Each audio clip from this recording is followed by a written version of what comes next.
नमस्कार।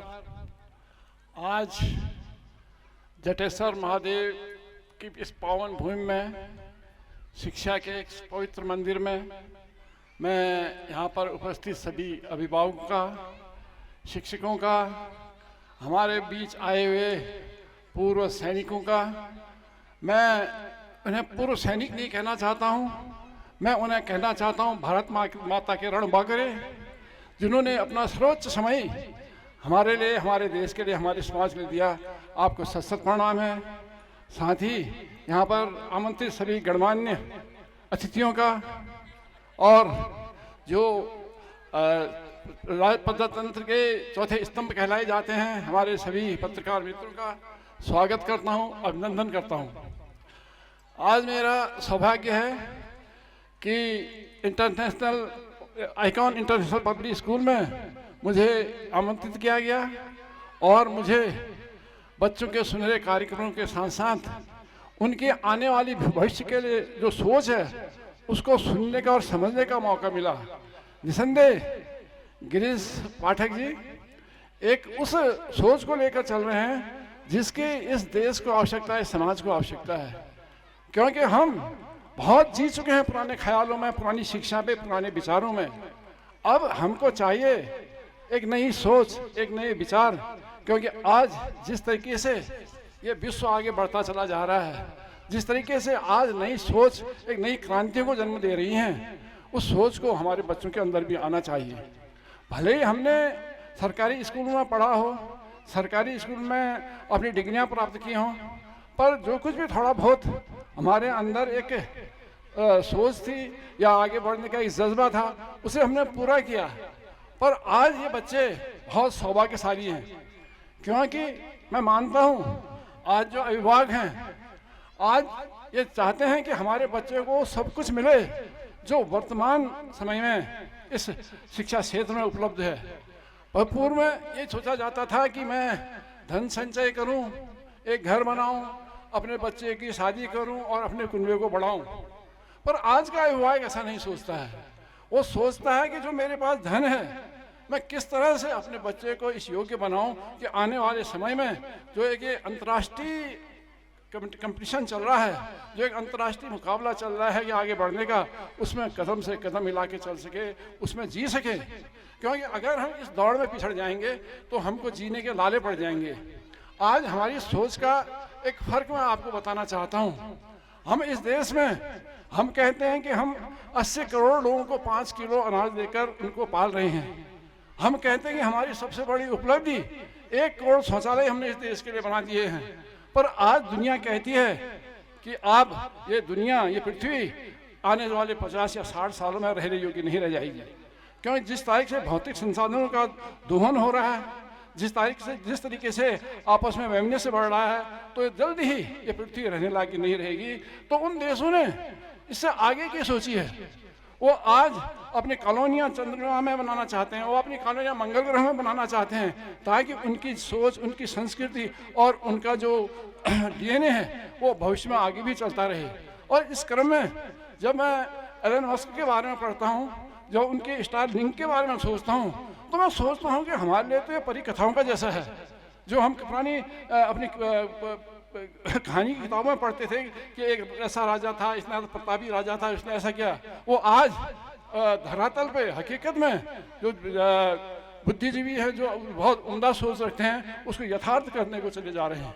आज Elon Musk कहते हैं कि मैं 10 साल के अंदर मार्स में अपनी कॉलोनियां स्थापित करूंगा, क्योंकि जानते हैं कि अब जिस दुनिया की भीड़ बढ़ रही है, जो दुनिया में मारामारी बढ़ रही है, उसमें आम आदमी का जीना खतरा है और हमें और आगे बढ़ना है। और आज इस पे वो बहुत सारे शोध कर रहे हैं, बहुत सारे काम कर रहे हैं। और निसंदेह एक दिन ये आएगा कि मानव जाति चंद्रमा पे राज करेगी, मार्स पे राज करेगी, और हम अपने इस ब्रह्मांड में विस्तृत रूप से अपने को फैलाएंगे, अपनी विचारधारा को ले जाएंगे, ऐसा मेरा मानना है। पर हमको इस सोच को फॉलो करना होगा, हमको उन तक्यानुसार विचारों को छोड़ना होगा जो आज हमें पीछे ले जा रहे हैं। हमें सोचना होगा कि हमारे भारत माता, इसके बच्चे, इसके सपूत, इसके जो आने वाले नौनिहाल हैं, उनका आने वाला भविष्य 10 साल बाद कैसा होगा, 15 साल बाद कैसा होगा, और उसके किस शिक्षा की दरकार पड़ेगी। तो इस सोच को लेकर आज जब मैं आपके बीच में आया, आपके पूर्व वक्ताओं की मैंने बातें सुनी, विशेषकर गणकोटी जी की बातें सुनी, आपको बताना चाहता हूं कि आज सुबह मेरे पास PMMS पार्वती महर मेमोरियल स्कूल की प्रिंसिपल आई थी मैडम खटवाल, और उनने मुझे 25 तारीख का इन्विटेशन दिया था, और उसमें उन्होंने कहा था कि हमको आपकी मदद की ज़रूरत है, हम स्मार्ट क्लासेस चला रहे हैं और AI क्लासेस शुरू करना चाह रहे हैं।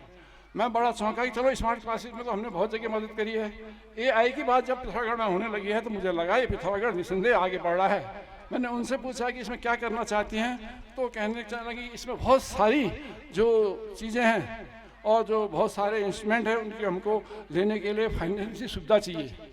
पर उसके बाद मैं ये सोच रहा था कि मेरे एक बहुत उम्दा विचार आज सुबह सुबह मुझे मिला। तो जब मैं यहाँ पर आया तो मैंने पाया कि वो AI की क्लास है, जो कोडिंग की क्लास है, वो तो यहाँ पर चालू हो चुकी हैं।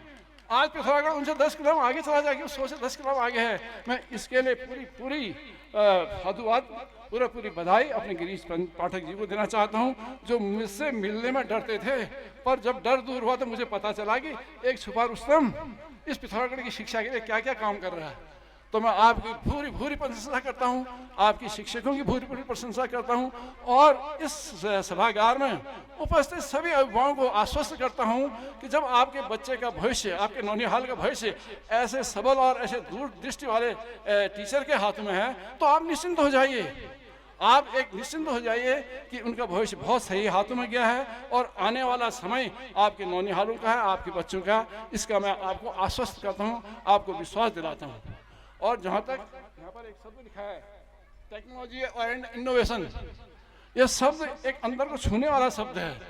आज हम जो परंपरागत शिक्षा पढ़ते हैं, चाहे हम संस्कृत पढ़ें, भूगोल पढ़ें, भूगोल तो फिर भी लाभकारी शिक्षा है, चाहे हम इतिहास पढ़ें, कुछ पढ़ें, ठीक है, ज्ञान के लिए वो सब चीज़ें अच्छी हैं, पर जमाना टेक्नोलॉजी और इनोवेशन का है। अगर हम टेक्नोलॉजी और इनोवेशन के साथ साथ नहीं चलेंगे हम बहुत पिछड़ जाएंगे, और हम उस समय अपने को ऐसा असहाय और अपाहिज महसूस करेंगे कि हम वक्त के साथ नहीं चल सके, और आज हमारे समाज, हमारा देश एक बहुत ज़्यादा पिछड़ चुका है। तो आज टेक्नोलॉजी जो नित नए आयाम स्थापित कर रही है, टेक्नोलॉजी जो आज हर ऊंचाई को छूना चाह रही है, उसकी शिक्षा हमारे बच्चों को मिलना चाहिए, और आप इसमें प्रयास कर रहे हैं, आपके लिए बधाई के पात्र हैं। इनोवेशन, जैसा कि अभी गणकोटी जी ने बताया, मैं तो आपके पिताजी को जानता था, आपसे मिलने का आज ही मौका मिला। जब इन्होंने अपना ड्रोन दिखाया और मुझसे कहा कि ड्रोन के माध्यम से हम जंगल में जो हमारे खेत खलिहानों को उजाड़ते हुए बंदर हैं, हमारे फल के पेड़ों को उजाड़ते हुए बंदर हैं, उनको भगाने के लिए इस टेक्नोलॉजी का उपयोग करेंगे, इस इनोवेशन का उपयोग करेंगे। और जब इन्होंने कहा कि जंगल में जो भयानक दावाग्नि लगती है, जो आग लगती है, उसको बुझाने के लिए हम इसका उपयोग करेंगे, तो मैं निसंदेह दिल से इनका मुरीद हो चुका हूँ। कि हमारा बच्चा जो हमारी गोद में खेला था, जिसको हम बहुत ज़्यादा अच्छी शिक्षा नहीं दे सके थे, जो यहीं की प्राइमरी पाठशाला सरकारी स्कूल में पढ़कर आज इस सोच को रख रहा है, आज इनोवेशन के क्षेत्र में एक ऐसा क्रांतिकारी कदम उठा रहा है जिसके आज दरकरार है। आज सारे समाज को इसकी दरकार है कि कैसे बंदर और सोनों से, जंगली जानवरों से निजात मिले, कैसे जंगल में लगने वाली भीषण अग्नि से हमें निजात मिले, ताकि हमारी परिस्थितियाँ और पारंपरिक संतुलन बना रहे, हमारे खेत खान बचा रहे। आज जो पलायन का मुख्य कारण है, वो कारण भी यही है कि आज हमारे खेत खलिहान सुरक्षित नहीं है, हमारी मेहनत सुरक्षित नहीं है, हमारे बाग बगीचे बागान सुरक्षित नहीं है। तो अगर गणकोटी जी आप इस क्षेत्र में काम कर रहे हैं, और निसंदेह आपका ये काम प्रशंसनीय है, और निसंदेह अगर आप काम कर रहे हैं तो इसमें आपको सफलता मिलेगी। और आने वाले समय में हमारे गांव के किसानों के हाथ में जो आजकल ट्रैक्टर चल रहे हैं, उसकी जगह ड्रोन होंगे, और उस ड्रोन से वो जानवरों को भगाएंगे, बंदरों को भगाएंगे, अपनी खेत खलिहानों को सुरक्षित रखेंगे, और इस समाज को एक नया आयाम देंगे। ये आपकी सोच के लिए तहे दिल से आपका आभार व्यक्त करता हूँ, आपको सत प्रणाम करता हूँ। तो ये चीज़ें हैं इनोवेशन की, ये चीज़ें हैं खोज की। बहुत छोटी बात है, ड्रोन की बात सब करते हैं। आज हम ड्रोन को शादी ब्याह में उड़ाते हैं, फोटो खींचते हैं, नाचते गाते हैं, हम उसका उपयोग वहीं तक सीमित समझते हैं। आज ड्रोन आने वाले समय का एक ऐसा सारथी है, ऐसा रथ है, जिसमें आदमी जो ट्रैफिक बहुत बढ़ चुका है संसार में, हर शहर में, हर जगह पे। आने वाले टाइम में ड्रोन यहाँ पर आएगा, आपको चंडाक जाना है वहाँ पे उतार के आएगा, आपको उड्डा जाना है वहाँ पे उतार के आएगा। कहीं पर भी आपको ट्रैफिक की व्यवधान नहीं आएंगे, कहीं पर भी आपको ट्रैफिक की समस्या नहीं आएगी। ये उस ड्रोन का भविष्य, आने वाला भविष्य है। आज ड्रोन युद्ध के मैदान में सबसे बड़ा कारगर हथियार साबित हुआ है। कल ही मैं देख रहा था कि यूक्रेन ने रशिया में जो 11 नवंबर वाला हवाई हमला अमेरिका के tower, FL tower, twin tower में किया गया था, वैसा ही हमला रशिया के मॉस्को में उसने करके दिखाया। तो ये आने वाले समय युद्ध का भी सबसे बड़ा एक हथियार बनकर उभर रहा है। निसंदेह ड्रोन टेक्नोलॉजी को आप बढ़ावा दे रहे हैं और आपने उसमें विध्वंसक प्रकृति को नहीं डाला, उसमें रचनात्मक प्रकृति को डाला है। तो आप निसंदेह एक होनहार काबिल वैज्ञानिक हैं। आपकी सोच को मैं सलाम करता हूं और आने वाले समय में आपको इस टेक्नोलॉजी के लिए याद रखा जाएगा कि हमारे किसानों को, हमारे समाज को, हमारे खेतहरी मजदूरों को आपने एक नया वैज्ञानिक हथियार दिया है जिससे हमको सबको सुरक्षित रख सकते हैं। और मैं ज़्यादा नहीं कहता हूँ, पर आज जो इस स्कूल में मुझे कार्यक्रम देखने को मिले, जो यहाँ का अनुशासन देखने को मिला और जो एक शिष्टता और मधुरता आपके गिरीश पाठक जी के व्यवहार में है, उसको देखने को मिला, तो मैं निसंदेह इस स्कूल के प्रबंधन का कायल हो चुका हूँ। मैं सादे प्रणाम करता हूँ आपके पिताश्री को जो यहाँ पर बैठे हैं, जिनने आपको ऐसे संस्कार दिए हैं, जिसने आपको ऐसा व्यक्तित्व दिया है कि आज अपने लक्ष्य को प्राप्त करने के बाद अपनी सोच को, अपने जिज्ञासा को या अपने विचारों को समाज को दे रहे हैं और उससे समाज लाभ उठा रहा है। ये बहुत बड़ी उपलब्धि है, बहुत बड़ी बात है। जहाँ तक आपने कहा था कि जो बाबा जटेश्वर का ये परिसर है, मैं आपको बताना चाहता हूँ, ये परिसर हमारे पूर्ववर्तियों ने एसएसपी को दिया था और एसएसपी यहाँ पर आकर काबिज हो गई थी, यहाँ पर बिल्डिंग बनाना चाहती थी। तो हमारे युवाओं के मदद से, हमारे वरिष्ठों की मदद से हमने एसएसपी से जगह खाली करवाई और हमारा सोच था कि इस जगह का एक सदुपयोग हुए, इस जगह पे कोई ऐसे इंस्टीट्यूट कायम हुए, ऐसी चीज़ें आएँ कि आने वाले समय में जो पिथौरागढ़ शहर के लिए काम आ सकें। और आज मुझे बाबा की कृपा से बड़ी खुशी होती है कि जो परिसर है वो आज इस पिथौरागढ़ को से कुछ ले नहीं रहा है, आज ये पिथौरागढ़ को दे रहा है। हमारे धर्मेश डसीला जी का एक इंस्टीट्यूट है, आप देख रहे हैं कि यहाँ पर मैं सुबह देखता हूँ 3:30 बजे से, मैं तो रास्ते पे बैठा हूँ, 3:30 बजे से रात को 10 बजे तक खिलाड़ी लगातार आते हैं, खेलते हैं। और शाम को जब मैं ऊपर मंदिर के परिसर से देखता हूँ तो कम से कम 100 बच्चे इस फील्ड में दौड़ते हुए पाए जाते हैं। और कौन सी बड़ी बात नहीं है कि उन 100 बच्चों में से कोई न कोई ऐसा निकलेगा जो राष्ट्रीय अंतर्राष्ट्रीय स्तर पर पिथौरागढ़ का नाम रोशन नहीं करेगा। ये मेरी शुभकामना है, ये बाबा का आप लोगों को आशीर्वाद है कि धर्मेश जी आप इस लक्ष्य को लेकर चलिए और आपने जो सोच यहाँ पर कायम की है वो बहुत आगे तक जाएगी।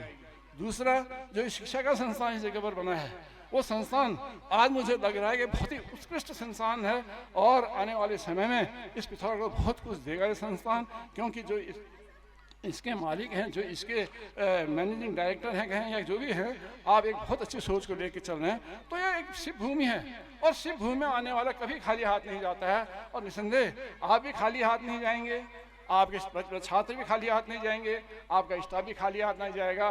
बहुत बड़ी उपलब्धियां, बहुत बड़ा सम्मान, बहुत बड़ा एक नाम लेके आप यहाँ से जाएंगे, ये मेरा मानना है। और मैं निसंदेह आपकी सोच की तारीफ करता हूँ, धर्मेश जी की सोच की तारीफ करता हूँ और आने वाले समय बहुत कुछ और भी यहाँ पर बनेगा, ऐसी मैं कल्पना करता हूँ। आज पिथौरागढ़ शिक्षा के क्षेत्र में बहुत आगे बढ़ चुका है। जो हम सोचते थे कि पिथौरागढ़ शिक्षा के क्षेत्र में एक हब बने, जहाँ पर हर किस्म की शिक्षा, हर किस्म के टेक्नोलॉजी यहाँ पर उपलब्ध हो, उसमें हमने प्रयास किया। आपने हमको मौका दिया, हमको चुना और हमको 5 साल के लिए आजमाया कि जिस प्रतिनिधि को हम चुनते हैं उसकी सोच क्या है, वो आने वाले समय में अपने क्षेत्र के लिए क्या करता है। तो आज जो आशीर्वाद आपका था, जो सोच आपकी थी, हमारे माध्यम से, हमारे आपके प्रयासों से हम बने और हमारे माध्यम से आपकी वो सोच यहाँ पर धरातल पर विकसित हो रही है। आज शिक्षा के क्षेत्र में हर आयाम यहाँ पर उपस्थित है, चाहे वो टेक्नोलॉजी का हो, चाहे स्पोर्ट्स का हो, चाहे एजुकेशन शिक्षा, पारंपरिक शिक्षा का हो, तो सारे वो संस्थान आपके बीच में उपलब्ध हैं। आज पिथौरागढ़ यहाँ पर एक सुंदर सी शहर के रूप में उभर रहा है, एक विश्वव्यापी विश्व के मानचित्र में एक टूरिस्ट प्लेस के ऊपर उभर रहा है।